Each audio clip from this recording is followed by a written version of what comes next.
Hi guys, je suis très heureuse de vous retrouver aujourd'hui pour une nouvelle vidéo. Qui plus est, une vidéo où on va parler de livres, puisque aujourd'hui on va ensemble décortiquer 4 livres que j'ai particulièrement tous aimés, il me semble. Donc il s'agit évidemment d'un update lecture. J'espère que cette vidéo va vous plaire et que vous trouverez des petites idées de lecture, et on commence tout de suite. Le premier livre que je vais vous présenter, c'est un livre de l'autrice Nora Roberts. Et ce livre s'appelle Les héritiers de Sorcha. Alors c'est un petit peu particulier puisque cette série contient 3 tomes. Vous verrez ici que j'ai lu le premier et donc par ici vous avez le deuxième et ensuite le troisième.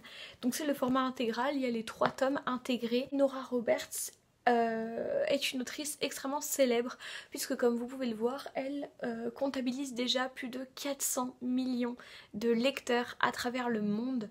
C'est une des plus grandes autrices de sa génération, une de celles qui fait le plus de volume à chaque fois. Donc j'étais très heureuse lorsque ma mère me l'a offert parce que j'avais jamais lu de Nora Roberts de ma vie. Et comment vous dire que j'ai été agréablement surprise puisque Les héritiers de Sorcha, ça raconte tout simplement l'histoire d'une jeune femme qui s'appelle Yona et qui vit je ne sais plus, aux États-Unis je crois, et elle vient s'installer donc en Irlande chez sa famille, donc chez ses cousins Connor et Branagh. Et en fait, ce qui est particulier, c'est que cette famille est liée à la famille donc de la sorcière Sorcha, ce sont ses descendants. Et donc voilà, elle a toujours su que c'était une sorcière grâce à sa grand-mère qui lui avait déjà fait part de ses dons. Et donc Yona prend la décision d'aller s'installer en Irlande après, je crois, une rupture désastreuse.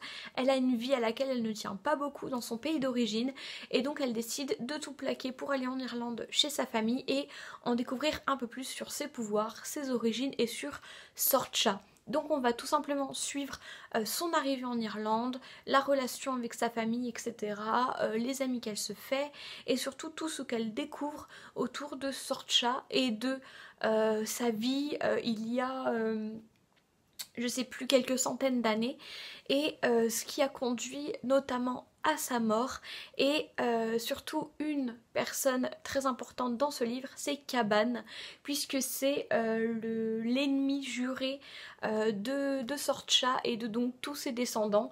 Et donc on va suivre un petit peu cette lutte. Voilà, je vous en dis pas plus pour pas vous spoiler, je vous en ai déjà dit assez je pense, mais en gros c'est un livre qui parle de magie. C'est un livre fantastique où vous avez de la magie, beaucoup autour de l'univers irlandais, des animaux, voilà, il y a beaucoup, on parle beaucoup de chevaux dans ce livre parce que Yona est une adepte d'équitation. Donc on parle beaucoup de chevaux, on parle beaucoup d'Irlande, de tout le climat, toute l'ambiance. C'est un livre qui franchement va très bien pour une période de Noël comme ça. Donc si vous voulez un livre un petit peu pour être dans l'ambiance, je vous conseille celui-là. Bon, j'ai lu que le premier tome, donc vous aurez dans mes prochains updates lecture le tome 2 et le tome 3. Mais en tout cas le premier tome, je l'ai beaucoup aimé. Si vous voulez un nombre de pages, le premier tome fait 397 pages, mais c'est écrit assez petit. Voilà. Donc je vais pas vous mentir, ça se lit pas en 2 temps 3 mouvements, mais assez vite quand même. Ensuite on va passer au deuxième livre que j'affectionne tout particulièrement. C'est un des livres que vous avez sûrement vu dans ma vidéo mes cadeaux d'anniversaire, puisque c'est un livre qui m'a été offert par ma meilleure amie. Et donc ce livre, c'est Le théorème des Catherines de John Green. Alors pourquoi je vous dis que je l'aime tout particulièrement? Parce que c'est un livre qui parle d'un jeune garçon qui s'appelle Colin et de son meilleur ami Hassan. Et donc Colin est une personne, j'allais dire un enfant, mais ce n'est plus un enfant, un adolescent, un jeune homme surdoué. Et donc si vous me suivez depuis le début de ma chaîne, vous savez que moi-même et mon frère sommes précoces surdoués. Et donc j'étais particulièrement heureuse de découvrir un personnage auquel je pouvais donc pleinement m'identifier. Et en fait là où je voulais en venir en vous en parlant, c'est qu'il parle du fait d'être surdoué comme personnellement je ressens la chose. Donc c'était vraiment pour moi extraordinaire d'avoir un personnage qui enfin présente les choses d'une manière qui faisait écho en moi en fait, d'une certaine façon, parce que à la télé, voilà, vous avez sûrement déjà vu des reportages sur les surdoués si vous n'en avez pas dans votre entourage, et c'est quasiment probable que vous percevez les surdoués comme des personnes qui sont extrêmement intelligentes, c'est-à-dire des génies qui ont des vins partout, qui savent tout sur tout, qui sont capables de faire des équations de 15 mètres les yeux fermés, de mémoriser un paysage en le regardant 2 minutes. Mais en fait, ce qu'il explique bien là-dedans, c'est la différence entre surdoué et génie, puisque ce n'est pas du tout la même chose. Un génie est capable d'inventer des choses, un surdoué est doué pour apprendre les choses que le génie fait. Ce qu'il explique bien aussi, c'est que les surdoués ont souvent une principale aptitude. Par exemple, Colin, dans le livre, ce sont les anagrammes. Donc par exemple, avec le mot maison, il va retourner toutes les lettres et en faire 4, 5 autres mots suivant les possibilités. Et donc, ça c'est ce dans quoi il est fort. Mais généralement, on a chacun nos aptitudes, mais il y a un point à peu près commun entre tous les surdoués, c'est qu'on a une grande curiosité et un intérêt poussé pour quasiment tout en fait. C'est-à-dire que moi, je n'ai pas encore trouvé quelque chose qui ne m'intéresse pas. Ça va de l'astronomie à par exemple les mathématiques, la philosophie, la peinture, la littérature, l'histoire. Après dans l'histoire il y a aussi beaucoup de choses qui m'intéressent, j'ai lu beaucoup d'ouvrages sur la Seconde Guerre mondiale, j'adore la Chine, voilà, tout me passionne et il y a une phrase d'ailleurs qui résume assez bien ça, qui dit que en fait quand les personnes normales on va dire lisent un texte où il y a une anecdote par exemple un peu drôle, genre là en l'occurrence il parle d'un président des États-Unis qui s'est noyé dans sa baignoire parce qu'il pouvait plus en sortir parce qu'il était en surpoids apparemment, et donc en gros il explique que lorsque quelqu'un de classique lit ça, il va retenir surtout ça, parce que dans son cerveau ça fait un déclic, comme quoi ah c'est intéressant, enfin c'est parce que c'est marrant en fait quelque part.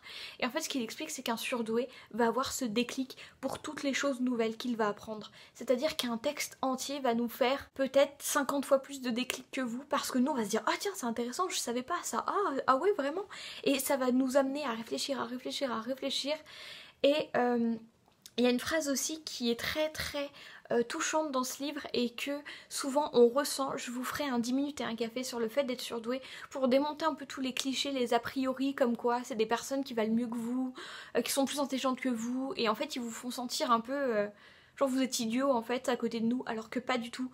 On est juste des personnes différentes et en fait c'est ça que je voulais vraiment expliquer, c'est que le surdoué, au lieu de prendre le chemin A pour réfléchir, il prend le chemin B, qui souvent est plus court parce qu'il y a plus de connexions, notamment il y a une prédisposition à créer des connexions entre les neurones, etc. J'en parlerai dans ma vidéo, et donc il explique bien que c'est juste des personnes différentes et pas des personnes plus intelligentes ou meilleures, c'est juste une aptitude différente et un fonctionnement du cerveau différent. Et il y a une phrase notamment qu'il a écrite, c'est John Green qui parle de la mère de Colin et qui écrit: sa mère voulait le voir vivre une aventure. Elle avait toujours rêvé qu'il soit un enfant normal. Colin devinait qu'elle aurait été secrètement heureuse s'il était rentré à 3 heures du matin en empestant l'alcool, parce que c'était un comportement normal. Les enfants normaux rentrent à pas d'heure. Les enfants normaux boivent des pintes de bière tiède dans des recoins sombres avec leurs copains. Les enfants normaux n'ont pas un seul copain. Et en fait, cette phrase résume toute mon enfance et mon adolescence. Le fait que les gens passent leur temps à te dire « Toi, ce qui te fait vraiment wouh, c'est génial, c'est de passer une soirée à lire un livre ou à regarder un documentaire ou un film. » Et les gens trouvent ça bizarre parce que quand t'es jeune, t'es censé sortir, fumer, prendre des cuites. Et je dis ça, c'est un ramassis de clichés, mais c'est en gros ce à quoi on s'attend, ce à quoi les parents s'attendent. Et quand tes parents te voient et que tu ne sors pas énormément, t'es pas non plus cloîtré, t'es pas un ermite, mais que tu ne sors pas beaucoup, que tu passes ton temps à t'instruire en fait, parce que c'est ça vraiment qui toi te fait kiffer, c'est vraiment ça qui toi te wasse, enfin c'est génial. Et en fait dans la tête des gens tu gâches ta vie juste parce que ou ta jeunesse plutôt, parce que tu n'aimes pas les mêmes choses qu'eux, alors qu'en fait toi c'est vraiment l'éclate quand tu fais ça. Et en fait j'ai trouvé que ce livre là résumait bien tout ça. Donc si vous avez des personnes surdouées dans votre entourage, que vous-même vous souhaitez vous renseigner sur ce que c'est d'être surdoué, voilà, comprendre un peu comment ces personnes fonctionnent, ce qu'ils ressentent, parce que je vous en parlerai aussi dans la vidéo. Mais il y a un gros souci d'hypersensibilité dont moi par exemple je suis extrêmement victime. C'est vraiment lié au fait d'être surdoué, d'être hypersensible. C'est beaucoup d'émotions très difficiles à gérer, c'est une différence au quotidien qui est très difficile à gérer aussi. Et c'est le regard des autres un peu en mode on sait que t'es plus intelligente que nous, enfin... En fait, je pense que c'est pas leur faute, c'est juste tout ce qu'on leur montre depuis qu'ils sont petits sur ces personnes-là qui leur a fait penser que c'était des personnes un peu hautaines ou qui étaient mieux qu'elles, et du coup ça crée un complexe un peu d'infériorité. Mais la dernière phrase du roman décrit bien le sentiment général qu'ont les surdoués, puisque John Green écrit « Soudain, conscient des liens qui l'unissaient aux occupants de la voiture ainsi qu'à tous les humains », donc il parle de Colin, le lien qui l'unit à Hassan et à une certaine fille que je ne nommerai pas qui est dans la voiture, une de ses amies. Colin sentit la vie courir sous sa peau, il eut alors le sublime sentiment de ne pas être unique. Et en fait c'est tout ce à quoi aspirent la plupart des personnes surdouées, parce qu'évidemment je me positionne pas en porte-parole des surdoués parce que je pense qu'on est tous différents. Mon frère par exemple, je vous en parlerai dans la vidéo, est totalement différent de moi. On est vraiment les deux faces de la médaille. Et tout ça pour vous dire que le surdoué est rarement fier, rarement heureux de se sentir aussi différent, parce que généralement c'est un poids qui est très lourd à porter. Donc voilà, je vous en parlerai plus amplement dans la vidéo. Je m'étale. On va parler du merveilleux Nos étoiles contraires de John Green. Je sais, je ne l'ai jamais lu, honte à moi, mais heureusement, Super Blanche est là, elle me l'a offert, je l'ai lu et c'est une tuerie. C'est une tuerie. Alors je vais en revenir au théorème des Catherine. Je pense que John Green a vraiment dû s'intéresser, parler à des vrais surdoués, etc.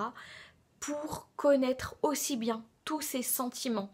Et là, je pense que c'est exactement la même chose avec les personnes atteintes du cancer. Parce qu'à la fin, on se rend compte, c'est marqué dans les remerciements, qu'il est allé voir une famille et notamment une jeune fille qui avait le cancer, justement pour s'imprégner de ce qu'elle ressentait, pas rester sur des clichés et en surface comme font beaucoup de films sur le cancer ou beaucoup de documentaires.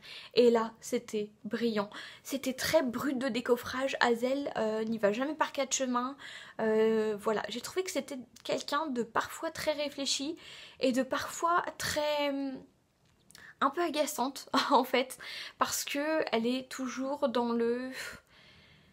On a l'impression qu'elle râle tout le temps en fait quelque part, mais en fait ça offre une vision des personnes malades que peu de livres selon moi offrent, et j'ai trouvé que surtout c'était très bien pensé, très bien construit, j'ai beaucoup aimé. Je trouve que le livre est assez fidèle au film, c'est rare que je dise ça, généralement je trouve que les films sont totalement nuls à côté des livres. Là c'est pas du tout le cas, je trouve que le réalisateur, je ne sais pas du tout son nom, a fait du bon boulot. Et pour ceux qui ne connaissent pas trop l'histoire, c'est l'histoire donc d'Hazel Grace, qui est une jeune fille de 16 ans je crois, qui a le cancer et qui va se rendre à un groupe de soutien, de parole en fait pour les personnes qui sont malades, et qui va y rencontrer Augustus Waters, et on va suivre un petit peu l'évolution de leur relation, et comment Hazel en fait au final gère sa maladie, comment Augustus lui gère sa rémission, et comment ensemble en fait ils essayent d'avancer dans cette dure épreuve qu'est le cancer.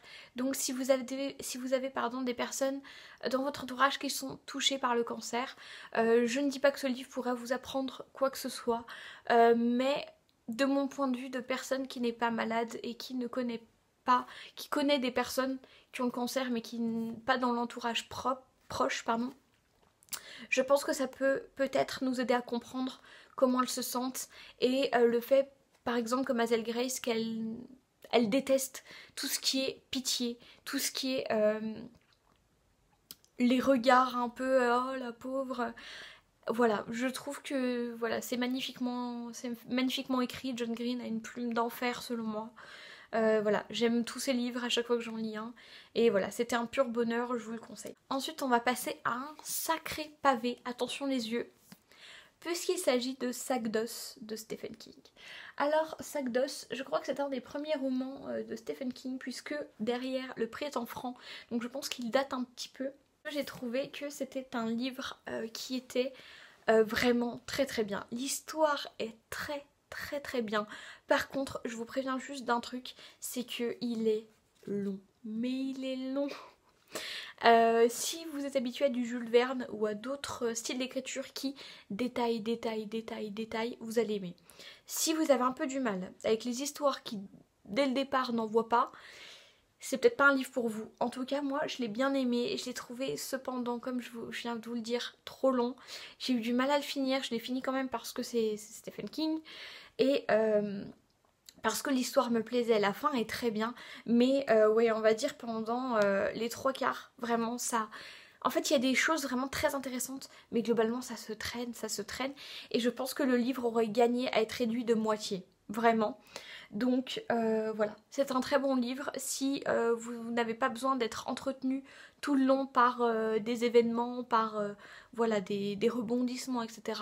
Par contre, si vous avez besoin d'une lecture stimulante, c'est peut-être pas le livre que je vous conseillerais. Et bien écoutez, c'est déjà tout pour cette update lecture. J'espère que ça vous aura plu, que ça vous aura donné des idées. En tout cas, moi d'ici là, je vous fais de gros bisous et je vous dis à la prochaine. Ciao!